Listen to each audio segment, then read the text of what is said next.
Greetings, ladies and gentlemen. Welcome to Maestro Vic podcast. Today's topic is actually a rhetorical question, and it is: who is really in charge of Nigeria? The multidimensional socioeconomic challenges we have in this country cannot be overcome until we deal with the root cause of our problems. And part of that root cause is not just bad leadership, but the faulty process we have in place to producing our leaders. On the previous episode of this podcast, I drew attention to the trend that during election cycles in the country, our frontline presidential candidates are compulsorily compelled by unnamed individuals or systems to attend presidential debates in Chatham House, London. And at the end of the day, the worst performed presidential candidate at the debate is made to be announced as winner of our presidential elections. If you ask me, this is actually the crux of our leadership crisis. And of course, we know that everything rises and falls on leadership. So if we don't get the leadership right, everything falls apart. And in this precedes every other socioeconomic challenges as effect of the bad leadership foisted on us by these foreign mercenaries. Secondly, we also notice that during these election cycles, these frontline presidential candidates, as a matter of tradition, must appear in 10 Downing Street to pay homage to the British Prime Minister as well as the monarch of England. We usually don't see this happen for other independent nations in Africa. Why is ours different? Why is our case different?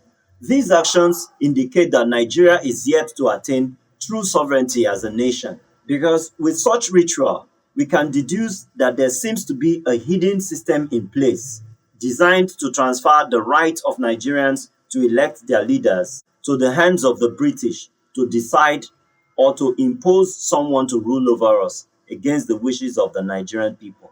Of course, we all know the implication of that the person installed must needs work according to the dictates of those that installed him. And that is detrimental to the welfare and well-being of the Nigerian people. This also implies that the outcome of our elections are not determined by the votes we cast, but determined by foreign mercenaries. Why should Nigeria subject itself to having her leaders handpicked and installed by these foreign elements against the collective will of her citizens? For how long do we go on like this? This is very sad.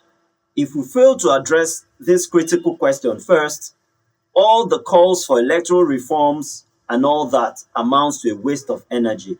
One of the worst forms of slavery is to be denied the right to elect those that will lead us as a nation. And if we truly love this country, we must rise up to the occasion and collectively put a stop to this slavery. I appreciate the selfless efforts of the likes of our activist, Mr. Randy Peters, who has been championing the calls for electoral reforms across the country. But this is more important to clamor for than just talking about electoral reforms. We need to refocus our activism to tackling the problem from the root cause instead of just from the surface. As we head towards another election cycle in 2027, we must be awakened to the consciousness that our frontline presidential candidates must stop selling or surrendering our sovereignty as a nation to foreign mercenaries. We are an independent nation, and we must not deprive ourselves of that inalienable right to choose who governs us as a people. So, I propose that as the National Assembly is on the process of amending our electoral law, they should enact a law placing a ban on our frontline presidential candidates from honoring any invitation for a presidential debate in Chatham House, London, so to stop further interferences to determine the outcomes of our elections. Secondly, the National Assembly should enact a law mandating INEC and the state electoral commissions across the country to spearhead mandatory debates for every election cycle. Such debates should involve civil society groups, international observers, the media, and local observers.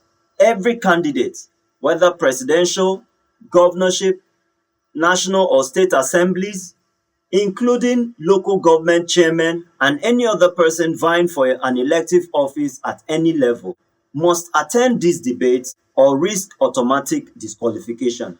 This will be the best form of electoral reforms that will set the tone for a free, fair, and credible elections going forward. Let's keep this conversation alive. Share your thoughts on the comment section. Follow me on all my social handles, as well as like and share this video. Thank you so much. God bless you.